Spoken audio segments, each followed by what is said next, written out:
Welcome to Catalytic Leadership, the podcast designed to help leaders intentionally grow and thrive. Here is your host, author, and leadership and executive coach, Dr. William Attaway. Hey, it's William, and welcome to today's episode of the Catalytic Leadership Podcast. Each week, we tackle a topic related to the field of leadership. My goal is to ensure that you have actionable steps you can take from each episode to grow in your own leadership. Growth doesn't just happen. My goal is to help you become intentional about it. Each week, we spotlight leaders from a variety of fields, organizations, and locations. And my goal is for you to see that leaders can be catalytic no matter where they are or what they lead. I draw inspiration from the stories and journeys of these leaders, and I hear from many of you that you do too. Let's jump into today's interview. I'm thrilled today to have Jason Barnard on the podcast. Jason is the CEO of Kalicube, a software company that helps business leaders take control of their brand narrative online and dominate the competition. Jason has over 2 decades of experience in digital marketing. Starting in 1998, the year Google was incorporated, with a website for kids based on the characters Bua and Koala that he built up to become one of the 10,000 most visited sites in the world. In the 1990s, he was a professional musician with the punk folk group, the Barking Dogs. He currently plays double bass with Barcoustic. He's a conference speaker at major marketing conferences worldwide. He's a podcast host with his show Brand SERP and Beyond with Jason Barnard being a weekly staple in the digital marketing community. And he's an author with his first book, The Fundamentals of Brand SERPs for Business, published in January of 2022. Jason, I'm so glad you're here. Thanks for being on the show. It's an absolute pleasure, William, and that was a delightful introduction. My life sounds really exciting and fun, doesn't it? It does. Can't wait to hear more about it. Let's start there. I'd love for you to share some of your story with our listeners, particularly around your journey and your development as a leader. How did you get started? Right. That's a lovely question. In fact, I grew up in the countryside in the north of Yorkshire, and surrounded by pigs and sheep and goats and cows, and very lonely. And then I went to Liverpool, joined a band, played the Cavern Club, where the Beatles played, Nice. delightfully. And I was a singer in the band. And I met a friend of mine 30 years later. He was the guitar player in the band. And I said to him, thank you for being in the band with me and giving me that opportunity and organizing everything. And he said, no, you've got it all wrong. He was about to give up playing the guitar when he met me. And he said, you were so naive, so enthusiastic, and so good at organizing and getting people to do what they needed to do when they needed to do it to actually get the band going, that it reignited my delight and my passion for music. And it turns out I organized everything and I just didn't remember. Wow. That's so fantastic. It was really, really an interesting time. And then I moved to Paris and joined another band and organized all of that as well. And we couldn't get a deal with a record company. So in 1991, I set up my own record label and we recorded our first album in 3 nights, sub-renting a music studio, a recording studio from another local band in the middle of Paris. And so I was working all day as a teacher, and then I finished the work as a teacher, and for 3 nights I did no sleep, 3 days working, 3 nights playing the music. And it's actually quite a good album, I think. Wow. So how did you get from that to marketing, to digital marketing? Well, the whole thing about that was I was determined that our group would be successful. So I organized gigs. We produced 4 music albums. We played 660 concerts. I organized concerts, excuse me. I organized them all. I set up a touring company. I set up a record company. And all of that simply because I wanted to be in a band. Wow. And I wanted to make my living playing in a band. And I made it happen. Then that stopped, and I decided after that that I wanted to be a blue dog in a cartoon. A very non-traditional career path. Yep. And so I set up a company to do that as well. So I set up a company that did web development of games for children and music albums for children that I recorded. I was the blue dog Boo-Wah, who has a very deep voice and sings a lot, and enjoyed it greatly and built a very successful business. As you said, it was one of the 10,000 biggest sites in the world. We were competing with Disney and PBS. And that was huge. And we were making very good money. But a lot of the traffic, a lot of the kids found us through Google. We were ranking #1 for all the key terms like kids games, coloring pages, kids songs, all of these terms, and attracted 1 million kids a month through Google alone, and 5 million visits a month. And that's 100 million page views a month, which is over 1 billion pages seen by children on this website in the year 2007. Think about that, 2007. Wow. 1 billion page views for a small website for kids. Brilliant. And what was next? Yeah, I was a very good businessman in the sense that we were making a lot of money. I was a very bad businessman in the sense that I took the wrong business partner who proceeded to steal the company in legal ways because I was naive once again. Another person who saw that I was naive but took advantage this time. And so I had to set up a new career. And when I started to pitch for work as a digital marketer, I realized that when people search my name, Jason Barnard, it said Jason Barnard is a cartoon blue dog. And that the clients I was trying to sign were saying, well, that's not serious. I'm not going to give my digital marketing strategy of millions of dollars to a cartoon blue dog. So I then had to figure out how to change Google's perception of me so it presented me as a digital marketer. And if you search my name today, Jason Barnard, JASON BARNARD, you will see that I look like a digital marketing superstar. Not necessarily because I am, but because that's Google's perception of me. And that's the key here. What is Google's perception of you as a person and your company and your products and offers and services? That's brilliant. You talk about educating Google, Jason. Yes. That is a fascinating concept. And I don't know that I've ever heard anybody talk about that before. What do you mean by that? I actually realized the other day that I've just reproduced Boo-Wah the blue dog in Kalicube, because educating Google is all about educating a child. And that's what Boo-Wah and Koala were all about. They were educational games. We did a TV series with ITV International. It was educational content for children to show them the world that surrounds them that they don't necessarily understand and that they are often fearful of. And Koala was the small child that Boo-Wah was helping understand the world. And the lovely thing about Boo-Wah and Koala, that we didn't take everything down to a really low level. It was discovery. It was curiosity. It was kindness and helpfulness within any given circumstance. And I realized a couple of weeks ago, that's what we're doing at Kalicube. What we've done is we said, well, we can educate Google. So come with us, clients, agencies, and we can help you to educate Google. And that makes your world much less scary. Google isn't scary. Google's a child thirsty for knowledge. All we need to do is transfer our knowledge about ourselves into Google's mind. And I might even say soul. That might be pushing it too far.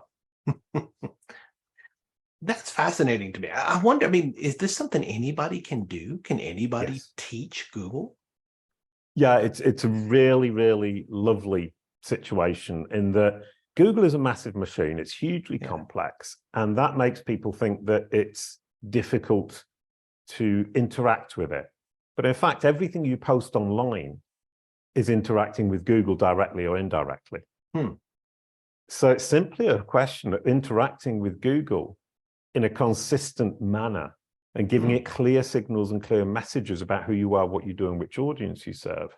And if you can do that, you can educate Google, because Google is sucking in all of this information.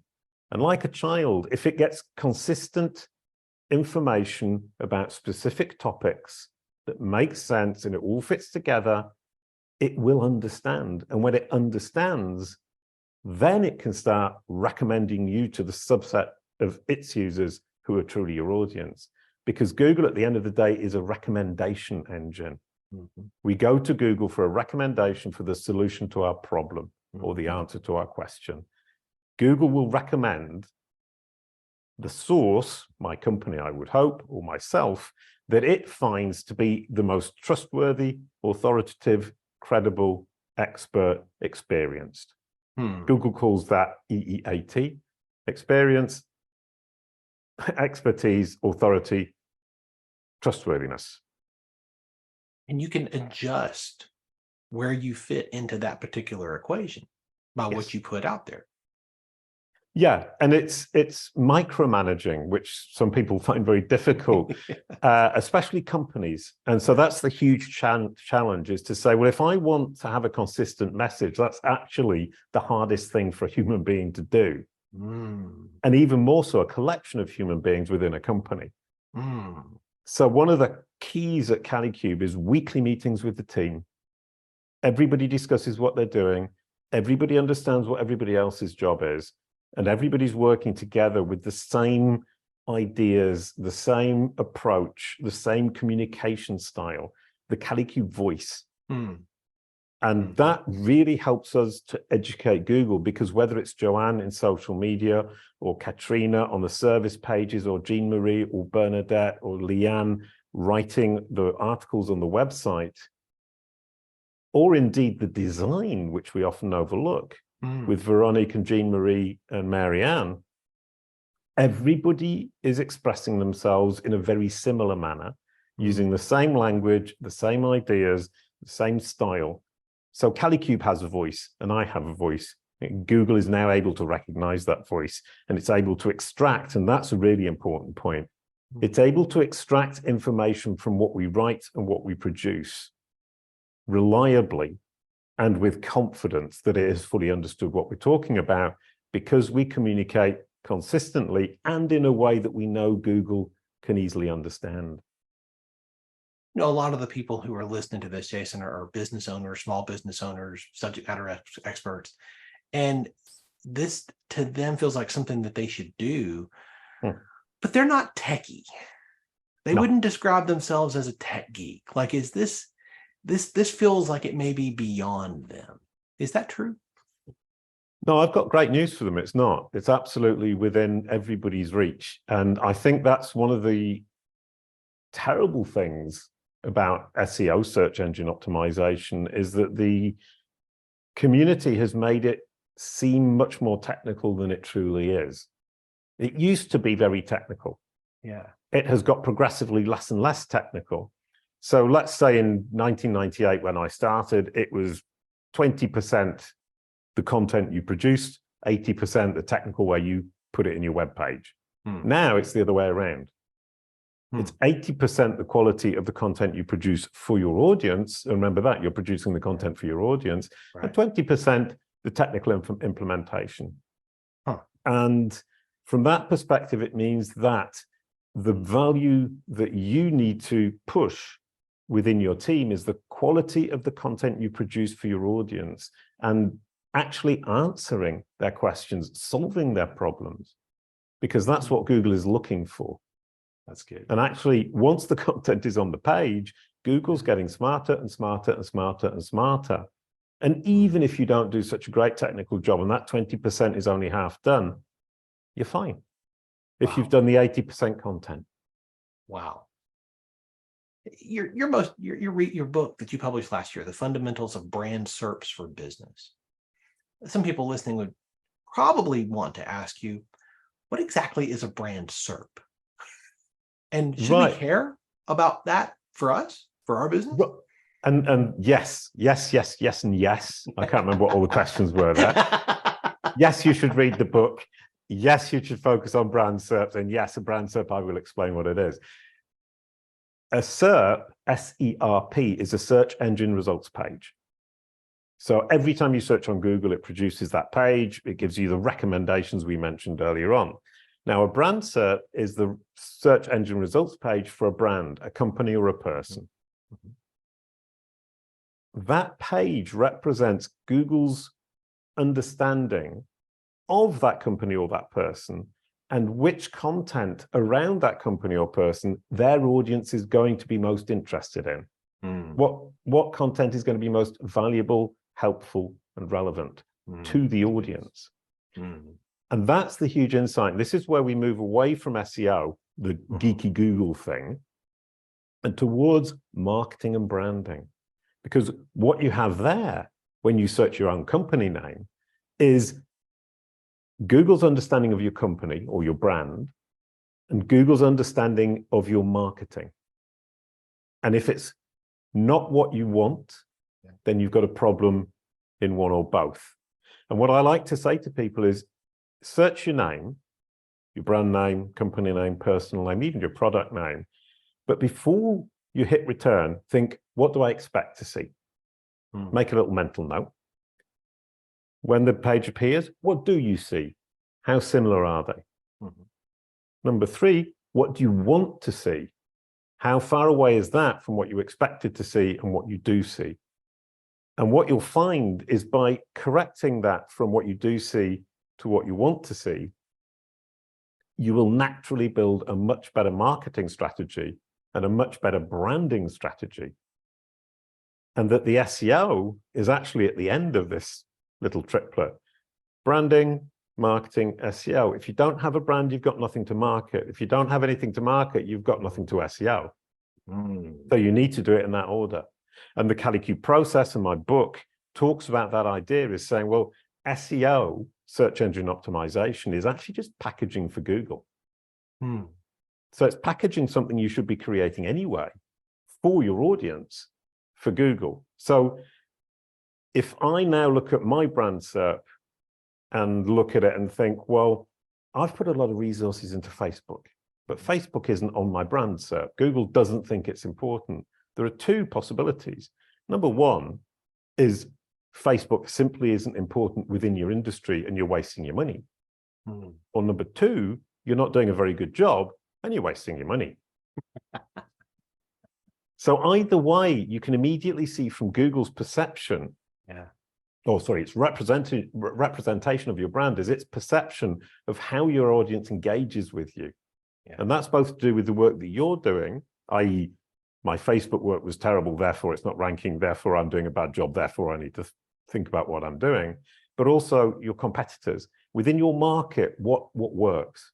For a real estate developer, it's going to be more something along the lines of images than it is Twitter. So it would be more likely to be Instagram. But we have the data in Kalicube Pro. We've got a platform. What we do is when a client comes to see us to work with us, first of all, we say, do you have a marketing department? If they don't have a marketing department, we can't help.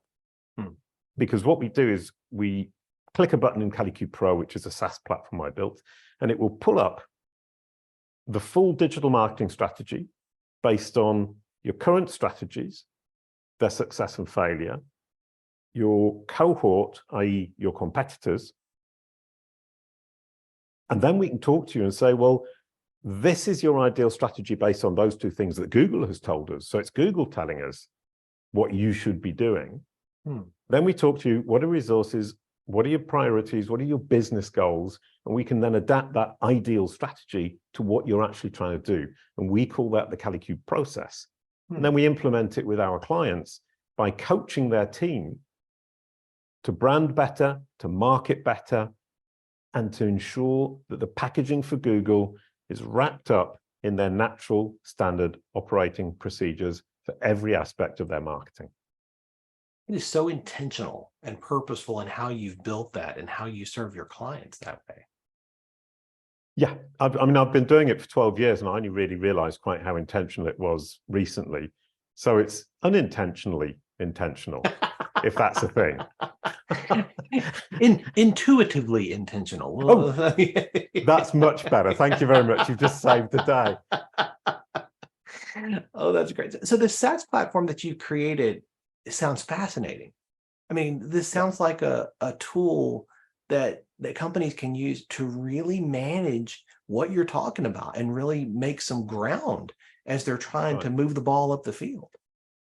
Well, in fact, I created Kalicube Pro, which is the SaaS platform, in 2015.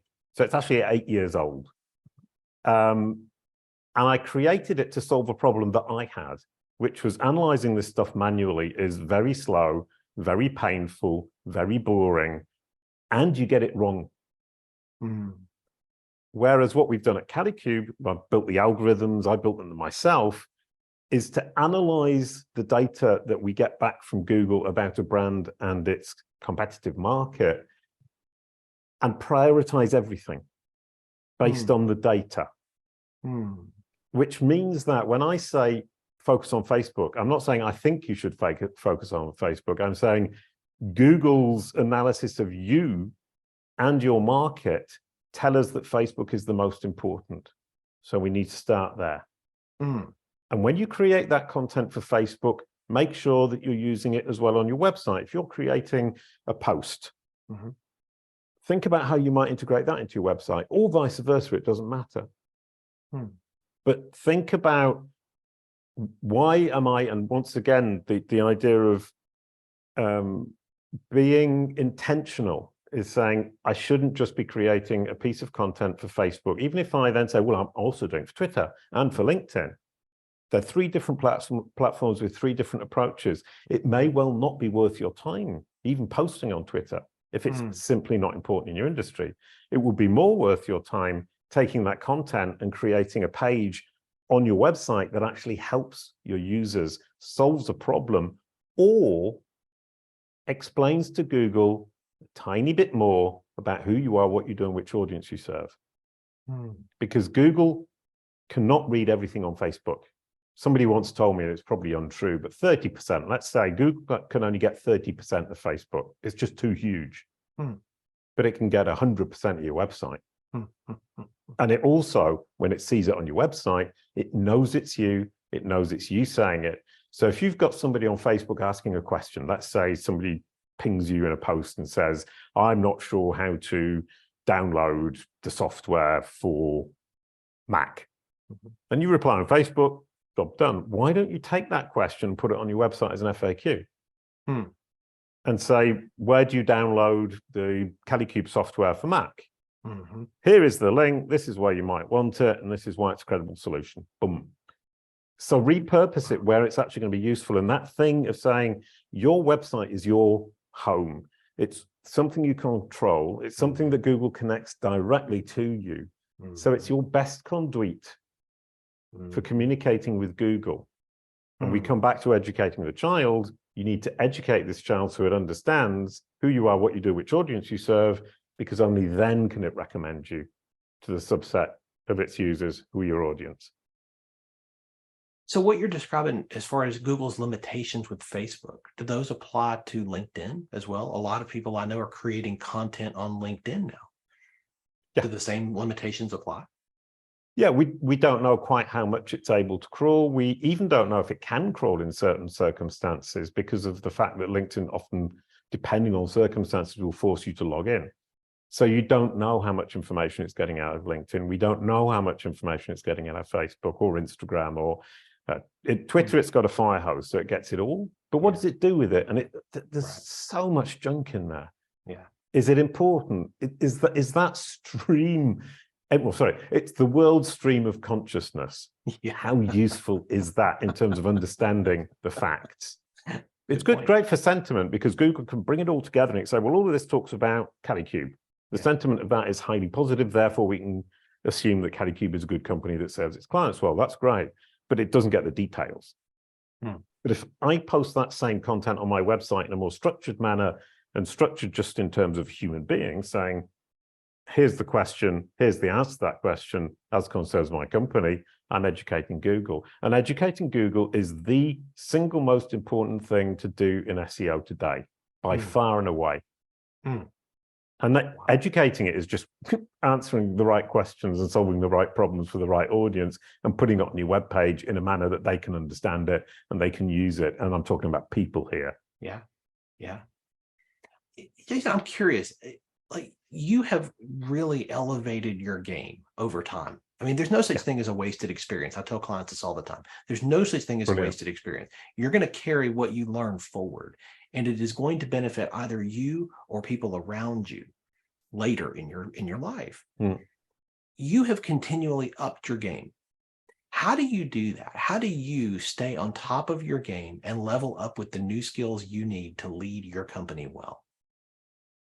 Oh, it's a lovely question, because as a kid, I was criticized by my father because I played one sport, got good at it, stopped, went and played another sport, got good at that, stopped and went and played another sport. And he couldn't understand that what was happening was that I was getting good enough to realize that I would never be great. So there's no point. Wow. And the only sports I played consistently were field hockey, chess, and football. And I played field hockey for the French champions. I played football in the French Parisian 3rd division. I played chess for the northern half of the UK as a 18-year-old punk. But then I stopped chess because I realized I was never going to be a grandmaster. So then I did economics at university, and I realized I was never going to be the greatest economist with the greatest ideas, and I wasn't going to change the world. Played music. I think I was a very good musician. Then that fell apart, and I started doing the cartoons and so on and so forth. So it's always this thing of always wanting to improve, always wanting to learn, always wanting to get better. And in fact, the only 3 things that I've never stopped, and you mentioned it earlier on, music. You have never mastered music. Making cartoons, you have never mastered videography, making cartoons, making fun stuff, educational stuff. I made a video this weekend for Kalicube, and I enjoyed it so much. It spent 8 hours doing it. I did the whole production process, recording, slides, things coming in and out. I really enjoy it because every time I learn something new. And the third one is figuring out how to educate Google. Because educating Google is like educating a child, but it's the smartest child you have ever met. And it's the child that has perfect recall memory. And it's the child with the biggest capacity to remember everything you tell it, if you tell it in a clear, concise, consistent manner. Wow. And it's so much fun. There are always different angles. And one of the best things about my job is when Google gets confused and people say, oh, it's got my age wrong, or, oh, I've got 3 different representations of me in the knowledge graph, or it's ranking my competitor and not me. It's misunderstood my brand name. It's not putting, I've got a small letter at the beginning of my brand name and it's putting a capital letter. All these things, they're mysteries to be solved. I'm Sherlock Holmes. I get my magnifying glass out, my pipe, and I go around the internet. Elisa and Nell in the Kalicube Pro team do this as well. It's figuring out what it is that's made that child misunderstand, and then fixing the points that are making that conflict in the child's brain. And it's magical to watch. You fix that, you wait a few weeks, Google understands what you've done, everything comes back exactly as you wanted it. And it's all a question of figuring out why it's misunderstood and fixing that. And one of the great things about Kalicube Pro is that it shows you big on the screen, this is the confusion. You obviously have to look a little bit because there's a lot of human intuition. And that's the other thing, is there's so much human intuition in this. It's data. I can show you a big list of data, but I can't program in every single exception, every single issue. What I can do is present it to you as a smart human being, and you can look down the list and say, there it is. And that's so much fun. And we're opening the platform now up to agencies. So it's an agency platform. One of the people using the agency, Gert Melak, said what he loves about it is it's so robust. And what I love about the word robust is, it's solid, it doesn't break, it doesn't fail to load, it doesn't give you the wrong data. And guess where that comes from? It comes from Bua and Kuala. Because when I was building the games, I was programming the games, if there were any bugs in any of the games, the child would always find it, and the child would get frustrated because they didn't finish the game. They'd got a score of 100 or whatever, and they were about to get 120, and it was going to be their high score. It breaks, the bug hits in, and they go, absolutely, they're so frustrated. And when they get frustrated, the parents get frustrated, the parents get angry, and they write very rude emails. So I used to bug test and stress test our platform all the time, to the point at which the games that I built in 1998, 25 years later, still work. Wow. Yeah.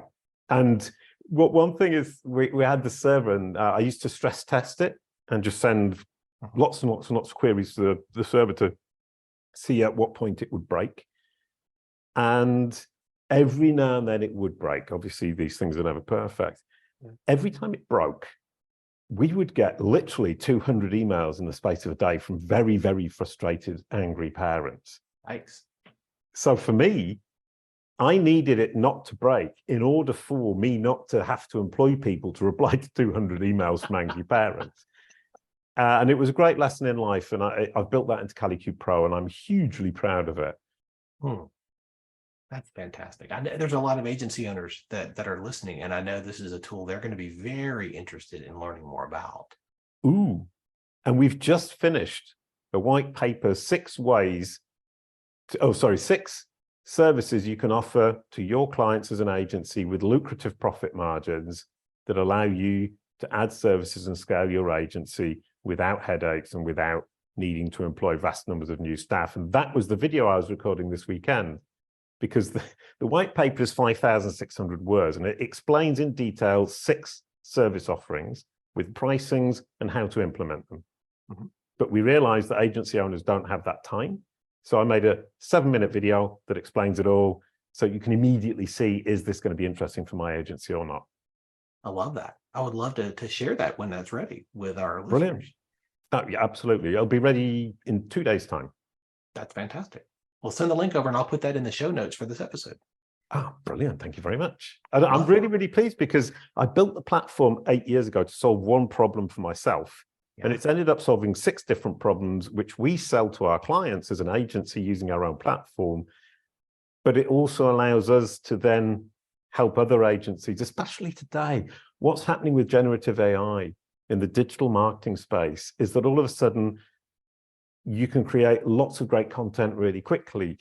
AI will write your code for you. AI will appear in the search results, and it would appear that it's taking over the search results.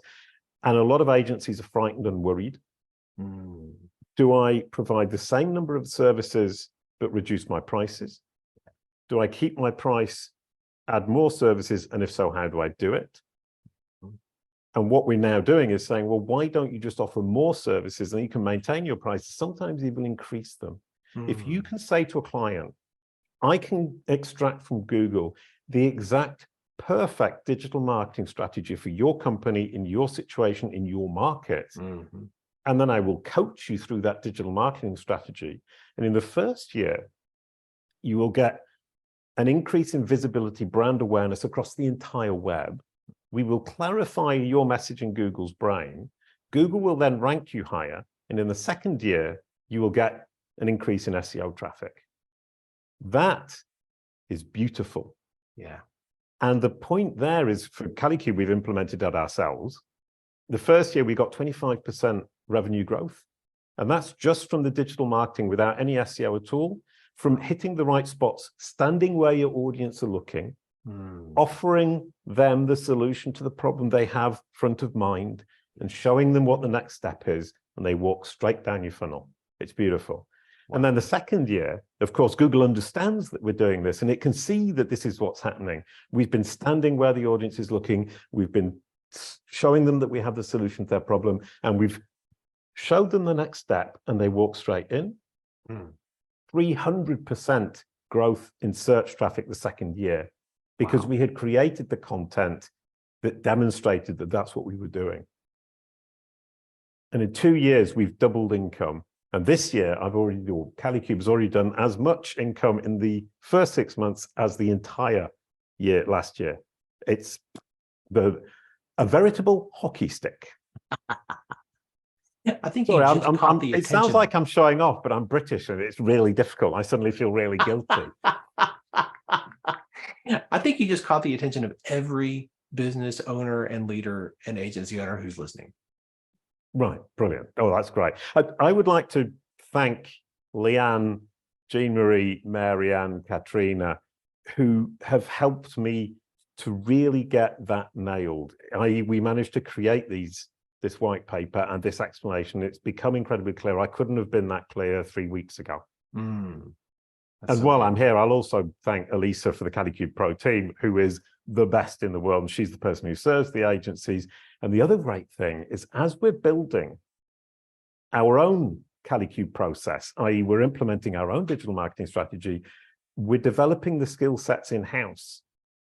And we're now working on SOPs that we can then sell on and provide to agencies and our clients based on our own experience.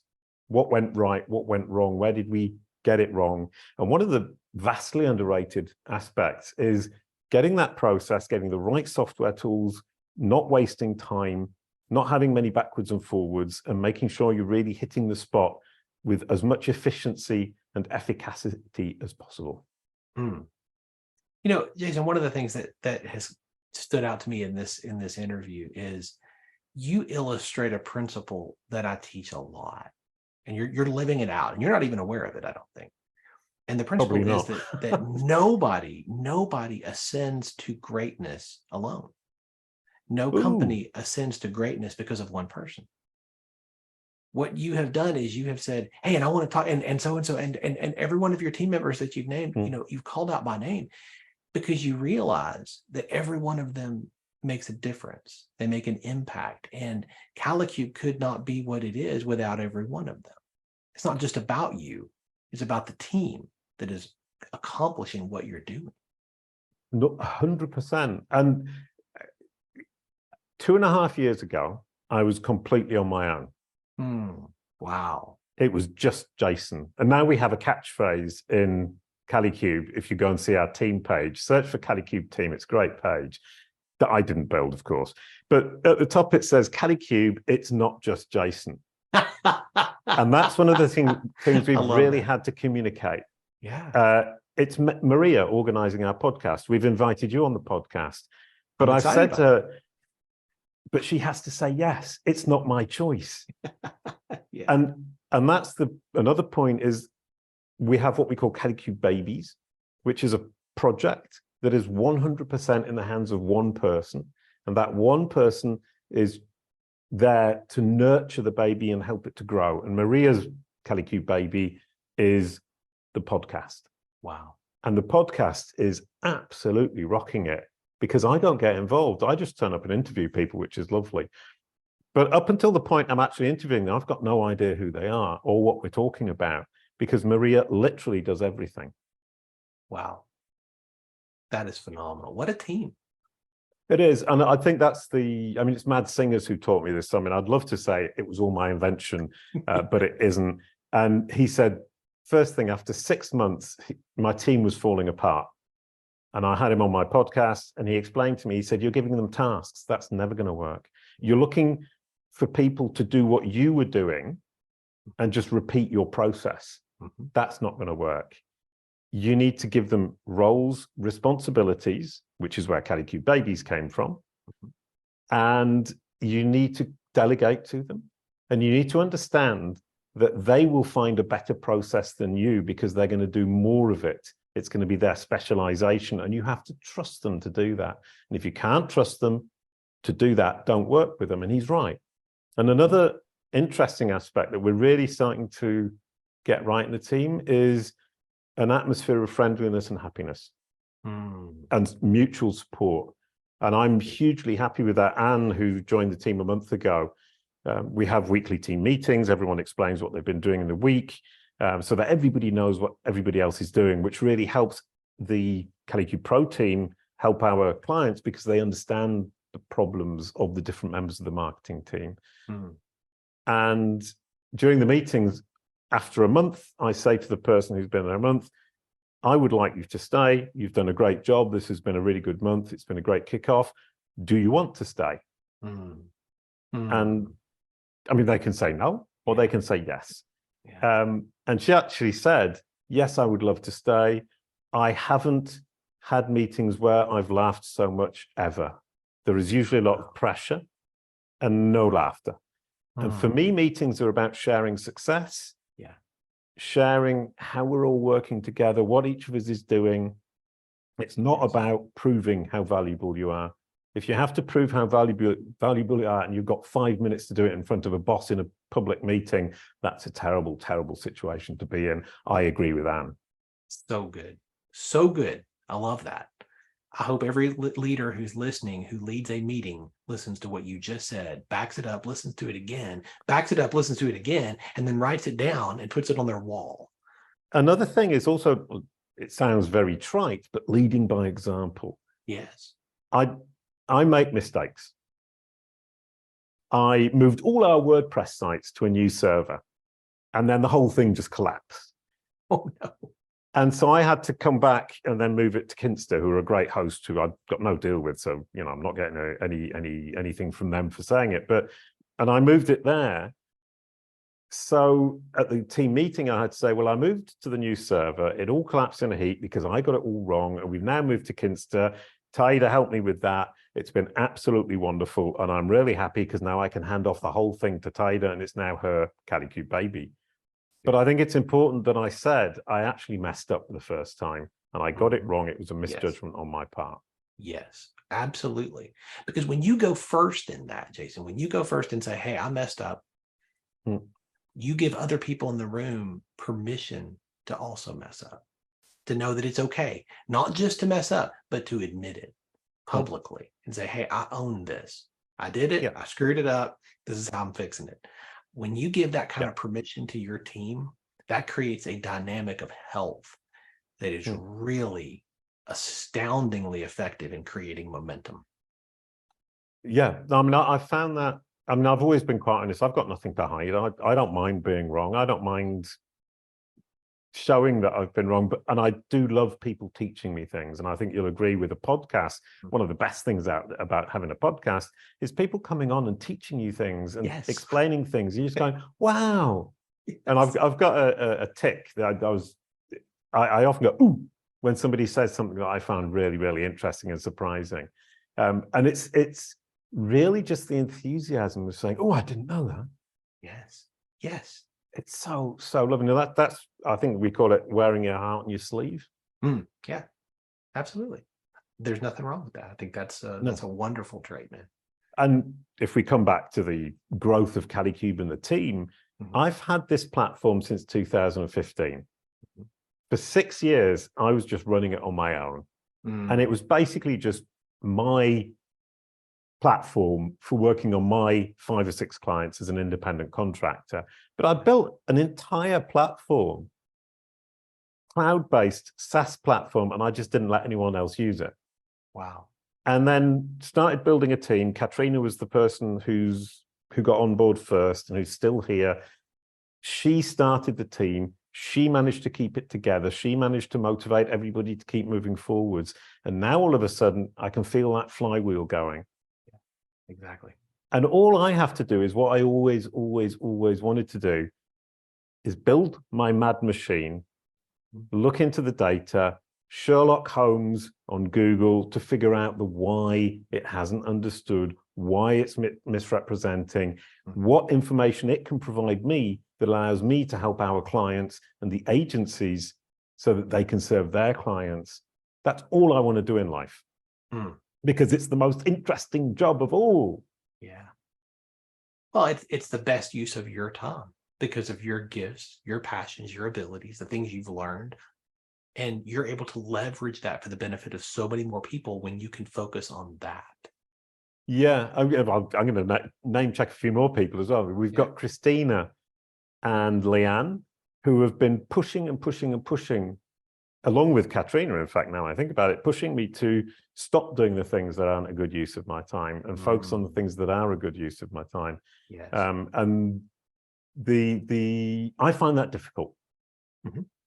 I think a lot of people do. I want to look and check and make sure it's all going well. And a great lesson I've learned from Elisa who runs the Kalicube Pro team, is every now and then a client will tag me into an email. And then I think, oh, something's gone wrong. And of course it never has. Elisa's completely on top of it. Yeah. And it's difficult for me not to say, well, Elisa, what about this? And I've resisted it. I've managed to resist it for 3 days once. And then we were having a conversation and I couldn't not ask her. And then as soon as I looked at her face, I thought, no, I shouldn't have done that because of course she sorted this out. And that's it. I have to believe, I have to delegate, I have to give authority, and I have to let go. Well, and I think what you just keyed in on is spot on. I mean, that's the challenge for leaders, to delegate not just responsibility, but to also delegate authority. Ooh, yeah. And when we do that, then we are demonstrating trust. We're demonstrating value. And people who feel trusted and valued lean in to your company. They lean into your organization. So often what I see is leaders only delegate responsibility because there is a lack of full trust. And that communicates a lack of value over time. Right. Well, you've put your finger on something I've only just started being able to do, because delegating responsibilities and roles relatively simple, I can now see. Delegating authority is a huge step. So thank you. I mean, because that now means I know what I'm trying to do. And I think that's key, is once I know what I need to do, it becomes much, much, much easier because I know I'm going that way. Yes. Until that moment, you're kind of striking around in the dark and never really very sure. Absolutely. Jason, I could continue this conversation for another hour. This has been so fascinating and so incredibly insightful. Thank you for sharing so generously. I know a lot of people are going to want to stay connected with you, continue learning from you, and find out more about what you're doing. What's the best way for them to do that? Right. Well, the first thing everyone should do is Google my name, Jason Barnard, JASONBARNARD. And that is my Google business card. And that gives you a choice of how you want to interact with me on the left-hand side, and on the right-hand side, it shows all the facts about me. That's what a great Google business card, your brand SERP, looks like from a personal perspective. From a business perspective, you can Google Kalicube, Kalicube, and it will show you the facts on the right-hand side once again, which is Google's understanding of what we have taught it about ourselves as a company. And then on the left-hand side, all our sites, our social media profiles, our offers. How do you want to engage? Do you just want to watch the podcast, or do you want to jump in and buy a service? Do you want to learn more about me as the founder, or do you want to join our Facebook support group, which is free? Or do you want to download the white paper for 6 ways to make lucrative margin money as an agency? That's the beauty. Is our brand SERP is perfect because it represents to you, our audience now, if you search our name, exactly who we are, what we can offer you, why we're credible, and offers you the opportunity to choose how you interact with us. And if somebody wants to be super smart and clever, come in and tell us what we're doing wrong with our digital marketing strategy by reading our brand SERP. I'm happy to hear if we're getting it wrong. And that teachable spirit, that insatiable curiosity, that's why you have found the success that you have and why you continue to go up and to the right. May it be a model for us all, Jason. Thank you. Thank you so much, William. That was brilliant. Thanks for joining me for this episode today. As we wrap up, I'd love for you to do 2 things. First, subscribe to this podcast so you don't miss an episode. And if you find value here, I'd love it if you would rate it and review it. That really does make a difference in helping other people to discover this podcast. Second, if you don't have a copy of my newest book, Catalytic Leadership, I'd love to put a copy in your hands. If you go to catalyticleadershipbook.com, you can get a copy for free. Just pay the shipping so I can get it to you, and we'll get one right out. My goal is to put this into the hands of as many leaders as possible. This book captures principles that I've learned in 20 plus years of coaching leaders in the entrepreneurial space, in business, government, nonprofits, education, and the local church. You can also connect with me on LinkedIn to keep up with what I'm currently learning and thinking about. And if you're ready to take a next step with a coach to help you intentionally grow and thrive as a leader, I'd be honored to help you. Just go to catalyticleadership.net to book a call with me. Stay tuned for our next episode next week. Until then, as always, leaders, choose to be catalytic. Thanks for listening to Catalytic Leadership with Dr. William Attaway. Be sure to subscribe wherever you listen to podcasts so you don't miss the next episode. Want more? Go to catalyticleadership.net.